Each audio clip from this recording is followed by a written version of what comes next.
எல்லோருக்கும் வணக்கம். நான் உங்கள் டாக்டர் பிள்ளை. என்னடா இன்றைக்கி டாக்டர் பரீட்சை முடிஞ்ச அப்புறம் வாத்தியார்கள்லாம் கொண்டு வரக்கூடிய பேப்பர் ஷீட்டு மார்க்கு எத்தனை அப்படின்னு சொல்லுவாங்களே அந்த மாதிரி வச்சுருக்காரு அப்படின்னு ஆச்சரியப்படுறீங்களா? இன்றைக்கி ஒரு வித்தியாசமான வீடியோ தான். ரொம்ப நாளாக நீங்கள் நம்மளோட கமெண்ட்டில் உங்களோட டவுட்டை போட்டுட்ருக்கீங்க. அதில் நிறைய பேர் பார்த்தீங்கன்னா காமனாக ஒரே கொஸ்டின் கேட்டிருப்பீங்க இல்லையா? அதிலிருந்து சூஸ் பண்ணி நான் அதுக்கு ஆன்சர் பண்ண போகிறேன். நீங்கள் கேட்ட கேள்வி இதில் வந்துருச்சு அப்படின்னா கேட்டு பயனடைங்க. இதில் வரல அப்படின்னா இன்னொரு தடவை இந்த வீடியோலேயே கமெண்ட்டில் அந்த கேள்வியை போடுங்க. அடுத்த வீடியோ போடும்போது நான் உங்களுக்கு ஆன்சர் பண்ணுறேன். வரிசையாக கேள்வி பதிலை பார்த்துடலாம். முதலாவது பார்த்தீங்கன்னா மணிமேகலை கல்யாணம் கேட்டிருக்காங்கன்னா, எனக்கு 6 மாதமாக இடது கை இரவில் ரொம்ப வலிக்கிறது. கை தூக்க முடியவில்லை டாக்டர். நரம்பு அழுத்தம் என்கிறார்கள், என்ன செய்ய வேண்டும் அப்படின்னு கேட்டிருக்காங்க. மணிமேகலைக்கு என்ன பிரச்சனை பார்த்தீங்கன்னா, இடது கையில் இரவில் ரொம்ப அதிகமாக வலிக்குது, கையை தூக்கவே முடியல, நரம்பு அழுத்தம்னு சொல்லியிருக்காங்கன்னு சொல்கிறாங்க. ஆமாங்க, நரம்பு எப்போவுமே நம்ம கழுத்தில் இருந்து ஆரம்பிக்கக்கூடிய நரம்பு 2 கைக்கும் போகும். கழுத்தில் சில நேரங்களில் அழுத்தம் வரும். இடது பக்கம் அழுத்தம் வந்தால் இடது கை பாதிக்கும், வலது பக்கம் அழுத்தம் வந்தால் வலது கை பாதிக்கும். இதை நம்ம ரேடியேட்டிங் பெயின் சொல்லுவோம். ஆனால் மெயின் ப்ராப்ளம் கழுத்து வலியாக தான் இருக்கும். அதனால் நீங்கள் என்ன பண்ணுங்கள் அப்படின்னா, ஒரு மருத்துவரை பார்த்துட்டு ஃபிசியோதெரப்பி ட்ரீட்மெண்ட் எடுத்திங்கன்னா இந்த பிரச்சனை சரியாகும். சில பேர் ஹார்ட் அட்டாக்கில் தான் இடது கை வலிவர்னு நினச்சி பயப்படுவாங்க. ஹார்ட் அட்டாக்குங்கிறது வேறு பெயின், சரிங்களா? இது கையில் ஒரு மாதிரி அழுத்தம் வரக்கூடிய பெயினுங்கும் போது கழுத்துக்கும் இதுக்கும் சம்மந்தம் இருக்குது. பாருங்கள், சில பேருக்கு கழுத்துக்கு சம்மந்தம் இல்லாமையே லோக்கலாகவே இந்த இடத்துல போகக்கூடிய நரம்பு அழுத்தப்படும் போது இந்த பிரச்சனை வரலாம். சில பேருக்கு வலியாக வரலாம், சில பேருக்கு ஒரு மாதிரி பின் குத்துற மாதிரி வலி வரலாம், சில பேருக்கு மரத்து போகிற மாதிரி வலி வரலாம். ஸோ எல்லாமே நீங்கள் மருத்துவரை பார்த்து நரம்பு சரியாக இருக்கான்னு செக் பண்ணிட்டா போதும். ஃபிசியோதெரப்பி ட்ரீட்மெண்ட் எடுத்தால் சரியாயிடும்.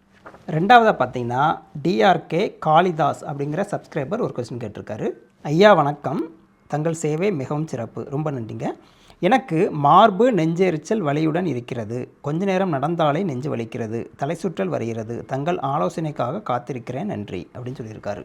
கொஞ்சம் தூரம் நடந்தாலே தலை சுற்றுற மாதிரி இருக்குது, நெஞ்சில் ஒரு மாதிரி எரிச்சல் மாதிரி வருது, வலி வருது அப்படின்னு அவர் கேட்டிருக்காருங்க. பொதுவாக செஸ்ட் பெயின் எடுத்துக்கிட்டாலே நிறைய பேர் நம்ம ஹார்ட்டை தான் யோசிப்போம் இல்லையா? சில பேருக்கு எரிச்சல் கலந்த வலி வரும்போது அது நம்ம வயிற்றுக்கும் இதுக்கும் சம்மந்தப்பட்ட வலியாக இருக்கும்.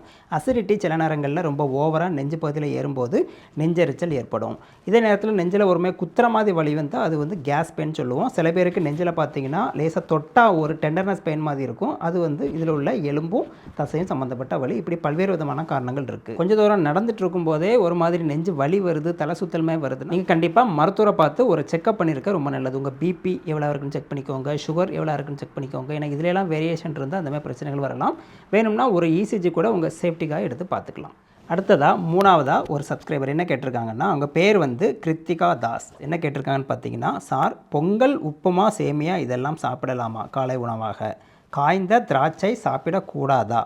இரவு உணவுக்கு பின் மஞ்சள் மிளகு பால் குடிக்கலாமா சார் அப்படின்னு கேட்டிருக்காங்க. உப்புமாங்கிறது யூனிவர்சலாக நம்ம தமிழர்களுடைய ஒரு சிறப்பு வாய்ந்த உணவு இல்லை. நிறைய பேர் உப்புமானாலே தெரிச்சு ஓடுவாங்க. ஆனால் இவங்க காலையில் உப்புமா சாப்பிட்லாமான்னு கேட்குறாங்க. உப்புமா சேமியா எல்லாமே காலையில் சாப்பிட்லாமான்னா கண்டிப்பாக சாப்பிட்லாம். ஆனால் அதுக்கு சைடிஷாக நம்ம சுகர் வச்சு சாப்பிட்றது தான் தப்பு. நம்ம வெள்ளை சக்கரை வச்சு தானே சாப்பிடுவோம். ஒரு வயசு வரைக்கும் சாப்பிட்லாம், தப்பு இல்லை. ஒரு 35 வயசு 40 வயசு ஆகிட்டாலே இந்த வெள்ளை சுகர்லாம் கொஞ்சம் கொஞ்சம் கட்டுப்படுத்தணும்.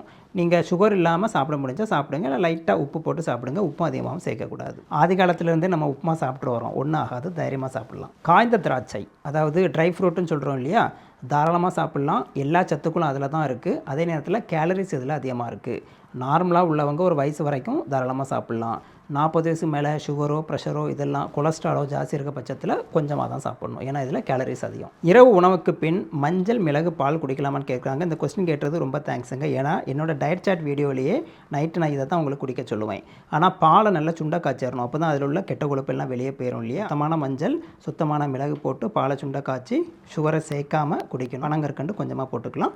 நைட்டு சாப்பிட்டு முடித்து ஒரு 2 மணி நேரம் கழித்து இதை குடிச்சிட்டு படுத்திங்கன்னா உடம்புல உள்ள வீக்கம் வலி எல்லாமே குறைஞ்சி சூப்பராகிடும். டயட்டுக்கும் ரொம்ப நல்லது. நாலாவதாக பார்த்தீங்கன்னா ஆயிஷா கேட்டிருக்காங்க. Very useful information, thanks doctor. Curd sugar போட்டு சாப்பிட்டா நல்லதா அப்படின்னு கேட்குறாங்க. சில பேர் பார்த்திங்கன்னா நம்ம சின்ன வயசில் சாப்பிட்ருப்போம், தயிரில் கொஞ்சம் சுகரை சேர்த்து அப்படி நம்ம கலக்கி சாப்பிட்டோம்னா சூப்பர் டேஸ்ட்டாக இருக்கும். நம்ம சின்ன வயசில் இதை கண்டிப்பாக சாப்பிட்டு தான் வளர்ந்துருப்போம். ஒரு வயசு வரைக்கும் சாப்பிட்டா பிரச்சனை இல்லை.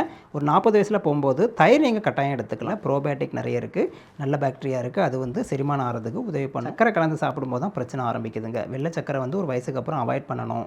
இல்லைனா நாட்டு சக்கரை கொஞ்சமாக சேர்த்துக்கலாம். அடுத்தது 5வது சப்ஸ்கிரைபரோட பேர் பார்த்தீங்கன்னா ராஜேந்திரர் அப்படின்னு கேட்டிருக்காரு. என்னென்னா, இரவு 11 மணிக்கு மேல் தான் ரெகுலராக உறக்கம் வருவது, எதனால் விளக்குவீர்களா? நம்ம உடம்புல சர்க்கேடியன் ரிதம் அப்படின்னு சொல்லிட்டு நேச்சுரலான ஒரு கிளாக் இருக்குங்க. அந்த காலத்தில் நம்ம முன்னோர்கள் கிளாக்லாம் கண்டுபிடிக்க முன்னாடி 7 மணிக்கு நைட்டு படுத்தாங்கன்னா மறுநாள் அதிகாலையில் 3 மணிக்கு டான்னு எந்திரிச்சிருவாங்க. ஒரு செகண்டு கூட மாறாது. இதற்கு காரணம் உடம்புல இருக்கக்கூடிய கிளாக் தான்.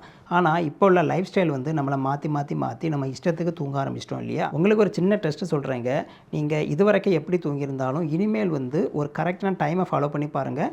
நைட்டு 10 மணிக்கு படுத்துட்டு காலையில் 6 மணி எந்திச்சிங்கன்னா ஒரு வாரத்துக்கு அதே ஃபாலோ பண்ணிங்கன்னா அலாரம் இல்லாமையே நீங்கள் 6 மணிக்கு டான்னு எந்திப்பீங்க. அப்போ உடம்புல உள்ள பிரெயினில் அது சேவ் ஆகணும், அவ்வளோதான். இவர் கேட்ட கொஸ்டின் பார்த்தீங்கன்னா 11 மணிக்கு மேலே தான் ரெகுலராக தூக்கம் வருது, இது சரியான்னு கேட்டிருக்காரு. என்னை பொறுத்த வரைக்கும் 10 மணிக்குள்ளே தூங்குறது நல்லது. ஆனால் 11 மணி பரவாயில்ல தான். இப்போ உள்ள சூழ்நிலைகளில் 11 மணி படுத்தாலே பெரிய விஷயமாக தான் இருக்குது. 11 மணி மேலே தூக்கம் வருதுன்னா 11 மணிக்கு மேலே படுங்க. ஆனால் தூங்குறதுக்கு முன்னாடி ஒரு சில விஷயங்கள் நீங்கள் ஃபாலோ பண்ணணும். சாப்பிட்டு உடனே தூங்கக்கூடாது, மொபைல் பார்த்துட்டு உடனே தூங்கக்கூடாது. நீங்கள் தூங்குறதுக்கு கொஞ்ச நேரத்துக்கு முன்னாடி உங்கள் ரூமை வந்து நல்லா டார்க் ஆகிட்டு அதுக்கப்புறம் தூங்கணும். நல்ல டீப் ஸ்லீப் பண்ணால் தான் உங்களுக்கு வந்து மெலட்டோனின் ஹார்மோன் செக்ரேட் ஆகும். அப்போ தான் மறுநாள் சுறுசுறுப்பாக இயங்க முடியும். 11 மணிக்கு மேலே தூங்காதீங்க. 11 மணிக்கு உள்ளே தூங்கினா பிரச்சனை கிடையாது. அடுத்த 6வது சப்ஸ்கிரைபர் வந்து அகிலாண்டேஸ்வரி கேட்டிருக்காங்க. சார் வணக்கம், எனக்கு காலில் நரம்பு வலி மற்றும் தடிப்பு வேரிகோஸ் வெயின் உள்ளது. உடல் எடை 79 கிலோ. எனக்கு என்ன செய்வது என்று சொல்லுங்கள் டாக்டர்னு கேட்டிருக்காங்க. இது கொஞ்சம் ஒபேசிட்டி மாதிரி தாங்க தெரியுது. உங்கள் ஹைட்டை நீங்கள் மென்ஷன் பண்ணல. ஹைட்டை மென்ஷன் பண்ணால் கரெக்டாக பிஎம்ஐ சொல்லியிருக்கலாம். சரி பரவாயில்ல. காலில் எப்போவுமே ரொம்ப நேரம் நின்றுட்டு இருக்கும்போது, ரொம்ப நேரம் நடந்துட்டு இருக்கும்போது உங்களுக்கு இந்த உடம்போட ப்ரெஷர் வந்து அதிகமாக காலுக்கு போகும்போது அந்த அழுத்தத்தினால இரத்த குழாய்கள் வந்து ஒரு மாதிரி உருமாறி வேரிகோஸ் வெயின் நம்ம சொல்கிறோம். நரம்புகளும் பாதிக்கப்பட்டு வலியும் வர வாய்ப்பு இருக்குது. அப்போ பெண்களை பொறுத்த வரைக்கும் கிச்சனில் ரொம்ப நேரம் நின்று வேலை பார்ப்பாங்க. அப்போ நீங்கள் இனி கிச்சனில் ஒரு சேர் மாதிரி போட்டு அப்பப்போ உட்காந்துட்டு வேலை பார்க்குற வழக்கத்தை வச்சுக்கோங்க. தொடர்ந்து அதேபடியாக நடக்க வேண்டாம். கொஞ்சம் கொஞ்சம் ரெஸ்ட் விட்டு பண்ணணும். அப்போ காலுக்கு போகக்கூடிய நரம்புகளுக்கு போகக்கூடிய அழுத்தம் குறைஞ்சாலே இந்த பிரச்சனைகள் வந்து சரியாயிரும். உங்களுக்கு உடம்போட எடை அதிகமாக இருக்கனால இன்னும் அழுத்தம் போக வாய்ப்பு இருக்குது. நான் சொன்னதை ஃபாலோ பண்ணுங்கள். இதுக்கு மேலே தொந்தரவு இருந்தால் ஒரு மருத்துவரை பார்த்து செக் பண்ணிக்கோங்க. மெடிக்கல் ஷாப்பில் பார்த்தீங்கன்னா ஸ்டாக்கிங்ஸ்லாம் கிடைக்கும். அதெல்லாம் வாங்கி போட்டிங்கன்னா பாடி கொஞ்சம் வார்ம் அப் ஆகும். அந்த இடத்துல ரத்த ஓட்டமும் அதிகமாகும். ஏன்னா வேரிகோஸ் வெயினுங்கிறது மேக்ஸிமம் பிரச்சனை இல்லை தான். ஆனால் இதுவே அளவுக்கு அதிகமாக போகும்போது பல்வேறு விதமான இரத்த குழாய்களில் ப்ராப்ளத்தை உண்டு பண்ணலாம். அதனால் கொஞ்சம் கேர்ஃபுல்லாக பார்த்துக்கோங்க. 7வது பார்த்தீங்கன்னா ராஜு கண் கேட்டிருக்காங்க. சார் எனக்கு பாதம் எரிச்சல் இருந்து கொண்டே இருக்கிறது, என்ன செய்ய வேண்டும்? பாதம் எரிச்சல் வர்றதுக்கு பல்வேறு விதமான காரணங்கள் இருக்குது. முதலாவது பார்த்தீங்கன்னா டயபெட்டிஸ் சொல்கிறோம். சுகர் அதிகமாக இருந்தால் பாதம் எரிச்சல் வரலாம். ரெண்டாவது பார்த்தீங்கன்னா வைட்டமின் பி காம்ப்ளெக்ஸ் இருக்கு இல்லையா, B12, இந்த டெஃபிஷியன்சிலையும் உங்களுக்கு நரம்புகள் பாதிக்கப்பட்டு பாதத்தில் எரிச்சல் வரலாம். சில பேர் அதிகமாக நின்றுட்டு இருக்கும்போது அந்த ப்ரெஷர்னால் நரம்புகள் அழுத்தப்படுறனாலையும் பாத எரிச்சல் வரலாம். யூரிக் ஆசிட் உடம்புல அதிகமாக இருந்தாலும் இந்த பாத எரிச்சல் வரலாம். கிரியாட்டினும் அந்தமாதிரி செக் பண்ணிக்கணும். உடல் சூட்டினாலையும் பாத எரிச்சல் வரலாம். அப்போ என்ன காரணம்னு கண்டுபிடிச்சா தான் நம்ம வைத்தியம் பார்க்க முடியும் இல்லையா? அதனால் நீங்கள் இதை ஈஸியாக விடாமல் மருத்துவரை பார்த்து என்ன பிரச்சனை செக் பண்ணிவிட்டு அதுக்குள்ளே மருந்து மாத்திரைகள் சாப்பிட்டிங்கன்னா சரியாயிடும். அடுத்ததாக 8வதாக பார்த்தீங்கன்னா அமுதா சந்திரன் கேட்டிருக்காங்க. மிக்க நன்றி டாக்டர், மிகவும் பயனுள்ள தகவல்கள். என் கணவருக்கு யூரினில் நுரை நிறைய போகுதுங்க, இது எவ்வாறு கட்டுப்படுத்துவது? இதை கட்டுப்படுத்த எந்த உணவு எடுத்துக்கொள்ளலாம் டாக்டர், வழிகாட்டுங்கள் டாக்டர். அதாவது நம்ம வீடியோக்களே நம்ம நிறைய போட்டிருப்போம்.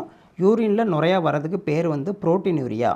நம்ம உடம்பில் உள்ள புரோட்டீன் வந்து கிட்னி சரியாக ஃபில்டர் பண்ணாமல் வெளியே விட்றது தான் இதற்கு காரணம். ஏன் கிட்னி அப்படி பண்ணுதுன்னா, கிட்னி வீக்காக இருக்கும்போதோ, சின்ன சின்ன பிரச்சனைகள் கிட்னியில் வரும்போதோ, இன்ஃபெக்ஷனோ, சின்ன சின்ன டேமேஜோ குளோமருலஸில் வரும்போதோ சரியாக ப்ரோட்டீனை ஃபில்டர் பண்ணாமல் அப்படியே யூரின் வழியாக வெளியே தள்ளிடும். அளவுக்கு மிஞ்சி ப்ரோட்டீன் வந்து யூரின் வழியாக வரும்போது தான் ப்ரோட்டீன் யூரியா சொல்கிறோம். இதனால் பாதிப்பான்னு கேட்டால் உடனே பாதிப்பு இல்லாட்டாலும் போக கிட்னி வந்து, ஏன்னா கிட்னியில் டேமேஜ் இருக்கும்போது தான் அந்த பிரச்சனை வருது. அதை அப்படியே விட்டாச்சுன்னா போக பிரச்சனைகள் அதிகமாகும்போது உங்களுக்கு இன்னும் தொந்தரவுகள் வந்து அதிகமாகலாம். ஆனால் அதுக்காக இது பயப்பட நீங்கள் தேவையில்லை. நீங்கள் உங்கள் கணவருக்கு யூரினில் நுரை நிறைய போகுதுன்னு சொல்லியிருக்கீங்க. அதனால் உடனடியாக ஒரு மருத்துவரை பார்த்து எதனால் அந்த பிரச்சனைன்னு பார்த்து அதுக்கேற்ற சூப்பரான வைத்தியம் இருக்குது, மருந்து மாத்திரை இருக்குது, அதை எடுத்துகிட்டா சரியாயிரும். அதனால் பயப்பட தேவையில்லை. இன்னொரு விஷயம் நோட் பண்ணிக்கோங்க. ஒரே டாய்லெட்டில் நம்ம போகும்போது உங்களுக்கு வந்து நுரை வந்து அதிகமாக போக மாதிரி இருந்துச்சுன்னா டாய்லெட்டை மாற்றி பாருங்கள். ஏன்னா சில நேரங்களில் டாய்லெட்டில் நம்ம யூஸ் பண்ணக்கூடிய கெமிக்கல் கழுவுறதுக்கு யூஸ் பண்ணுறோம் இல்லையா, அதுவும் நுரை வரதுக்கு காரணமாக அமையலாம். டாய்லெட்டை மாற்றி பாருங்கள். இல்லைனா ஒரு கண்ணாடி கிளாஸில் யூரினை பிடிச்சிட்டு அதில் நுரை ஜாஸ்தி இருக்கான்னு பாருங்கள். அதில் நுரை இல்லைனா பிரச்சனை இல்லை. அதுலேயும் நுரை இருந்துச்சுன்னா மருத்துவரை பார்க்கணும். இது போக சில பேருக்கு வந்து டீஹைட்ரேஷன் வந்து தண்ணி அதிகம் குடிக்காமல் இருந்தாலோ இல்லை இன்ஃபெக்ஷன் இருந்தாலோ இந்த பிரச்சனைகள் வரலாம். மருத்துவரை பார்க்குறது நல்லது. செக் பண்ணிட்டா மருந்து மாத்திரை எடுத்துகிட்டா சரியாக போகுது. அதனால் யூரினில் நுரை அதிகமாக வரதுக்கு கிட்னி பிரச்சனை மட்டுமே காரணம் கிடையாது, புரதம் மட்டுமே காரணம் கிடையாது. டீஹைட்ரேஷன் காரணமாக இருக்கலாம், இன்ஃபெக்ஷன் காரணமாக இருக்கலாம், டாய்லெட்டே காரணமாக இருக்கலாம். கடைசியாக லாஸ்ட்டாக 9வது சப்ஸ்கிரைபர் என்ன கேட்டிருக்கான்னு பார்த்துடலாம். அவர் பேர் வந்து வெங்கட். வணக்கம் டாக்டர், இரவு தூங்கி காலையில் தரையில் கால்களை வைக்கும்போது பாதம் வலி தாங்க முடியலை, என்ன காரணம்? இதுக்கு பேர் வந்து பிளான்டார் ஃபேசைட்டிஸ் அப்படின்னு சொல்லுவோம். இது கொஞ்சம் முத்தி போச்சுன்னா கால்கனியல் ஸ்பர், அதாவது கால்சியம் டெபாசிட்டாக மாறும். எப்போவுமே காலையில் எந்திரிக்கும் எந்திரிச்சு தரையில் ஊனும்போது பயங்கர வலியாக இருக்கும். கொஞ்சம் தூரம் நடந்த அப்புறம் அது கொஞ்சம் கொஞ்சம் வலி குறையும். இது பேர் தான் பிளான்டர் ஃபேசியஸ்ன்னு சொல்லுவோம். இது ஏன் வருதுன்னா, காலில் உள்ள அந்த ஆர்ச்சுன்னு சொல்லுவோம் இல்லையா, ஆர்ச் சப்போர்ட்டு, அந்த இடத்துல ஒரு இன்ஃப்ளமேஷன் ஸ்டார்டிங்கில் வரதுனால கால்சியம் நிறைய டெபாசிட் ஆகிறனால அந்த பிரச்சனை வருது. இதற்கு காரணம் இதுதான் சொல்ல முடியாதுங்க. தொடர்ச்சியாக நின்றுட்டுருக்குது, தொடர்ச்சியாக நடக்கிறது, இந்த மாதிரி முக்கியமான காரணங்கள் இருக்குது. இதுக்கு ட்ரீட்மெண்ட் பார்த்திங்கன்னா சூப்பரான ட்ரீட்மெண்ட் இருக்குது. ஒரு ஆர்த்தோபெடி டாக்டர், எலும்பு மருத்துவரை பார்த்தீங்கன்னா அவர் இதை என்ன பிரச்சனை கண்டுபிடிச்சி மருந்து மாத்திரைகள் தருவார். ஃபிசியோதெரப்பி ட்ரீட்மெண்ட் நீங்கள் ரெகுலராக பண்ணிங்கன்னா அவங்க சொல்லக்கூடிய பயிற்சிகள் எல்லாம் முறையாக பண்ணியாச்சுன்னா இந்த பிரச்சனையை வந்து சரி பண்ண முடியும். நம்ம சேனலில் இதை பற்றிய வீடியோக்கெல்லாம் இருக்குது, நீங்கள் பார்த்து பயன்பெறலாம். ஸோ இப்போ 9 பேர் கேட்ட கொஸ்டினுக்கு ஆன்சர் பண்ணியிருக்கிறேன். கண்டிப்பாக இது அவங்களுக்கு மட்டும் இல்லாமல் நிறைய பேருக்கு பயனுள்ளதாக இருக்கும்னு நினைக்கிறேன்.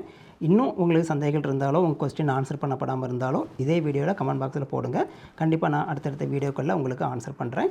இதில் எதாவது சந்தேகம் இருந்தாலும் கமெண்ட்டில் போடுங்க. முக்கியமாக சுற்றியுள்ள எல்லாருக்கும் ஷேர் பண்ணி விடுங்க, அவங்களுக்கு இந்த பிரச்சனை இருந்தால் பயன்படும் இல்லையா. வழக்கம் போல் லைக் பண்ணுங்கள், சப்ஸ்கிரைப் பண்ணுங்கள். உங்கள் ஆதரவுக்கு நன்றி. மீண்டும் அடுத்த வேலையில் சந்திக்கலாமா? நன்றி, வணக்கம்.